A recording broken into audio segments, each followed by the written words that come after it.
yang hakiki di semesta ini adalah keniscayaan itu sendiri. Jadi tidak ada. Contoh saya presentasi ini, apakah yang saya katakan ini benar? Belum tentu juga. Bisa aja ini saya mengada-ngada gitu. Belum tentu juga. Jadi makanya saya katakan apa yang saya sharing ini, kalau ada yang merasa selaras silakan diambil. Kalau merasa teman-teman tidak sepaham, mohon abaikan, karena kita dalam sharing ini seperti kata Kisaung tadi, bukan untuk mau berdebat, kita tidak mencari perbedaan, walaupun perbedaan itu indah, tetapi di sini kita sharing ya, karena sangat capek kita berdebat itu tidak ada habis-habisnya. Kalau ada pengetahuan silakan ditampung dulu ya, kita menjadi gelas yang kosong ya. Dari semua pengetahuan itu pasti ada satu titik yang menjadi cerah buat kita. Ya, jadi saya di sini berbagi, tidak ada guru, tidak ada murid, yang ada adalah kita saling berbagi. Mungkin hari ini saya berbagi di sini dengan sesepuh-sesepuh saya yang saya hormati di sini. Besok mungkin para senior saya yang berbagi di sini dan saya mendengarkan. Jadi mindset yang terakhir tadi adalah percaya kepada kekuatan diri sendiri. Kalau kita percaya kepada kekuatan diri sendiri, ya nothing impossible. Itu nggak ada yang mustahil, sama sekali nggak ada. Saya udah ngerasakan sendiri corona ini. Saya kemarin baru buka klinik kecantikan. 1 tahun sewa klinik, ruko saya untuk klinik itu 35 juta. Pekerjaan saya cuma hipnoterapi, terus buka aura, itu saja hipnoterapi, buka aura, tapi saya bisa ngontrak di Jakarta ruko 35 juta setahun, saya baru buka klinik kecantikan yang baru dan itu butuh uang. Itu saya hanya dapatkan dalam 1 tahun ya memakai teknik abundance ini. Jadi silakan nanti teman-teman kalau mau bertanya dengan saya, audionya saya bisa kasih ya. Oke. Nah, kemudian mental block dan memori genetik. Pertanyaannya, apakah keberkahan atau magnet money ini berhubungan dengan memori genetik? Berhubungan.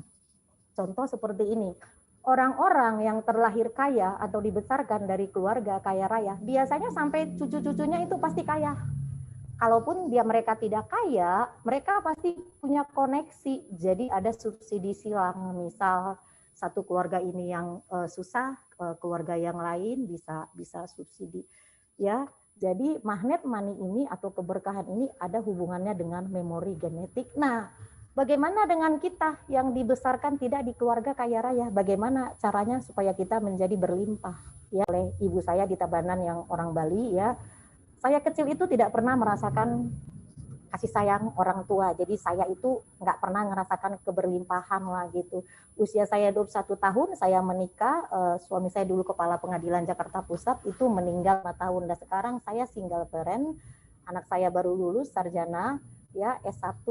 Pekerjaan saya cuma hipnoterapi. Tetapi ketika saya memakai teknik daripada abundance ini sendiri, ya alhamdulillah, itu saya abundant, ya puji Tuhan ya, saya untuk menghidupi diri saya gampang dan setiap bulan saya masih bisa membantu orang lain. Jadi sebenarnya abundance ini berhubungan dengan memori genetik. Saya jawab iya, berhubungan. Tetapi apabila kita memang tidak dilahirkan di keluarga yang kaya, tidak mempunyai genetik kaya, kita bisa kok upgrade diri kita dengan ada cara-cara dari meditasi atau programming your soul atau programming pikiran, memprogram jiwa atau memprogram pikiran secara tidak sengaja. Kemudian adalah mental block. Nah, yang dikatakan mental block ini apa?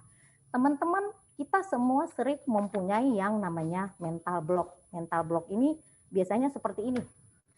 Kadang-kadang kita suka merasa merendahin diri kita. Contoh gini, saya nggak mampu, saya nggak bisa. Nah, kita sering merendahkan diri kita. Jadi terkadang bukan Tuhan tidak mau kasih rezeki atau semesta tidak kasih, tapi terkadang memang kita yang ngerendahin diri kita. Atau terkadang kita membatasi diri kita gitu. Jadi seolah-olah berkata, nggak mungkin deh bisa saya menjadi seperti orang lain gitu. Saya senang ketemu dengan orang-orang sukses. Kenapa? Setiap bertemu dengan orang sukses, saya suka bilang, suatu saat semoga saya seperti Anda, gitu. Suatu saat semoga saya seperti kamu, gitu. Dan di pikiran saya, saya melakukan segala sesuatu yang berhubungan dengan apa yang saya angan-angani. Jadi mental block ini kadang-kadang kan orang tua kita dari kecil suka ngomong kayak gini, orang tua. Contoh dulu ibu saya, karena kan susah ya. Ibu saya dulu kalau punya anak 6 ya. Jadi saya anak paling kecil. Kalau itu makan ikan, ikannya dibagi-bagi. Saya suka bilang, makan ikannya separuh-paruh saja. Kenapa? Nanti kalau makan ikan banyak, kamu nanti cacingan gitu. Padahal sebenarnya bukan karena cacingan, tapi karena ibu saya zaman dulu itu nggak mampu beli ikan yang banyak untuk anak-anaknya 6. Jadi kecil-kecil kita sudah dikasih satu pandangan keterbatasan bahwasanya kalau makan ikan banyak-banyak nanti jadi cacingan. Sebenarnya itu menjadi momok, menjadi mental block. Secara tidak sadar orang tua kita telah memberikan satu sugesti negatif kepada kita. Tetapi apakah orang tua kita salah? Tidak. Mereka juga mendapat copy paste dari orang tuanya. Mereka mendidik orang tuanya, mendidik beliau seperti itu. Jadi ibu saya juga mendidik saya dengan keterbatasan. Jadi ibu saya kalau dulu saya mau sekolah, uang sekolah nggak dikasih 3 bulan atau gimana. Saya suka nangis, saya bilang mau minta uang sekolah. Ibu saya bilang, emang gampang cari uang. Emang uang itu turun dari langit gitu. Jadi ada kata-kata kasar dalam perkataan itu. Jadi selalu mengatakan cari uang susah, cari uang susah. Itulah momok-momok yang selalu diberikan oleh orang tua kita kepada kita, copy paste. Jadi makanya sekarang ke anak saya, kalau anak saya minta sesuatu, mami saya minta ini, saya bilang doakan mami ya biar dapat rezeki banyak. Nanti mami beliin untuk kamu yang terbaik, yang the best seperti itu. Kenapa? Saya nggak mau memberikan batasan kepada anak saya seperti yang orang tua saya ajarkan kepada saya. Jadi itu termasuk bagian dari mental block. Jadi orang tua kita dahulu sudah memberikan batasan, cari uang susah gitu. Jadi sekarang coba kita restart ya seperti handphone pikiran kita bahwasanya mulai sekarang kita ganti kata-kata itu, kita mengatakan cari uang itu cerdas. Jadi mari mencari uang dengan kerja keras, itu kita ganti menjadi mari cari uang dengan kerja cerdas. Mengapa harus cerdas ya? Sekarang kan suka bilang, emon guys gitu ya. Misalnya kita harus cari uang dengan kerja cerdas. Kenapa? Contoh, kita bisa berkumpul di sini, ini kan pengetahuan. Ini teknologi, ya. Apa kita pernah berpikir di 2021 anggota FKPPAI akan bisa meeting Zoom pakai seperti ini? Enggak kan? Nah, mau nggak mau kita menerima pengetahuan. Sama dalam hal kita menerapi orang. Mulai sekarang kita sudah harus merubah cara kita. Kalau mungkin cara kita dulu orang yang datang ke kita. Ya, kalau iya kita dikenal orang, kalau enggak gimana cari uangnya. Jadi sekarang kita sudah harus memakai IT, ya, kita harus bikin personal branding. Arti daripada personal branding adalah seperti ini. Kalau kita orang cari Kisaung, orang pasti tahu tembang liring. Nah, itu namanya personal branding. Orang mau cari tembang liring pasti kepada Kisaung. Karena dia memang sudah punya personal brandingnya tembang liring. Kalau orang di FK mau cari tarot, pasti ke Bunda Dani. Kenapa? Ada Oma Tarot, Bunda Dani. Kalau orang mau cari ruwatan, pasti ke Eyang Rati. Karena branding Eyang Rati ruwatan gitu. Terus kalau customer mau cari mengenai apa itu ya, contohnya rukiah. Kalau rukiah sudah pasti ke Romo Ajis. Nah inilah orang-orang yang punya branding ya. Terus kalau misalnya mau cari debus, magician, pasti nyarinya Kak Hang. Kenapa? Kak Hang ketua FKPPAI Palembang. Dia dikenal dengan debus dan magician. Kenapa? Karena dia main di Asian Games. Jadi untuk kita memasuki ranah era milenial 2021 memang sudah harus merubah pola, merubah mindset, membuka blok mental ya. Ketika kita telah melakukan ya teknik abundance, yaitu sedang belajar membuat hati yang baik, sedang belajar membuat jiwa yang baik, sedang belajar berpikiran yang baik, otomatis spiritual itu sedang belajar juga, dia sedang bekerja. Jadi itu otomatis ya. Jadi jangan kita alergi kepada uang, karena uang itu adalah energi. Uang adalah alat pertukaran. Uang adalah pertukaran energi. Dan uang adalah energi bagian dari spiritual. Jadi sekarang perbedaan frekuensi dan vibrasi apa? Frekuensi adalah gelombang. Ya, penghantar gelombang. Misal, saya pengen kirim makanan ke Bunda Dani, ya kan? Nah, kalau mau kirim makanan ke Bunda Dani pakai apa? Pakai Gojek. Nah, Gojek ini, si penghantar ini, inilah frekuensi penghantar gelombang. Nah, apakah vibrasi itu? Vibrasi adalah isi dari gelombang itu sendiri. Ya, jadi makanan yang saya hantar kepada Bunda Dani itulah vibrasi, isi daripada frekuensi. Yang artinya frekuensi adalah si internet, vibrasinya adalah WA.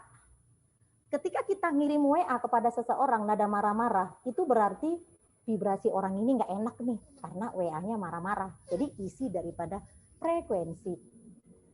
Seluruh kehidupan kita, tata surya di semesta ini berhubungan dengan frekuensi dan vibrasi.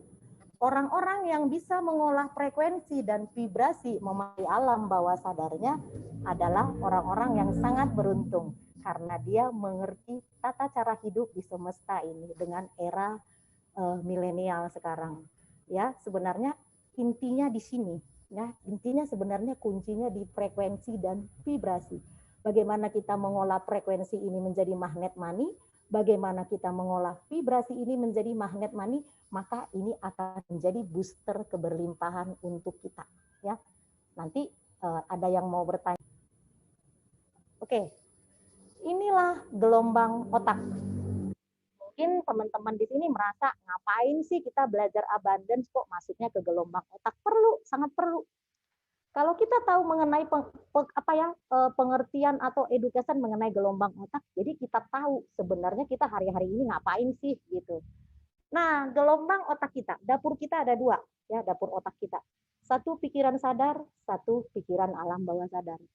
Pikiran sadar kita menyimpan memori dari kita lahir 3 tahun sampai sekarang. Nah, itu pikiran sadar kita. Kalau orang hipnoterapi kayak Kisaung pasti tahu, itu bahasa kerennya conscious mind, yaitu pikiran sadar. Dia merekap, menyimpan dari kita umur 3 tahun itu sampai sekarang itu ada pikiran sadar. Pikiran bawah sadar kita itu menyimpan memori itu dari mulai reinkarnasi kita, kita pernah mengalami masa-masa sakit, luka batin, atau bahkan dalam kandungan. Ketika dalam kandungan itu banyak anak yang mengalami luka batin. Itu bisa ada di alam bawah sadar. Nah, itu kerja Kisaung bagian hipnoterapi itu bisa ngubek-ngubek mengenai memori. Ya, bahkan di alam bawah sadar kita mempunyai versi terbaik. Versi terbaik seperti ini. Kalau kita pengen menjadi seorang spiritual handal, ya, kita bisa meminta, misalnya Kisaung hipnoterapi, Kisaung saya pengen meminta versi terbaik saya, memori di alam bawah sadar saya. Nah, Kisaung akan menerapi, menurunkan pikirannya dulu. Pertama, ketika kita bicara ini ada di sini, gelombang gamma.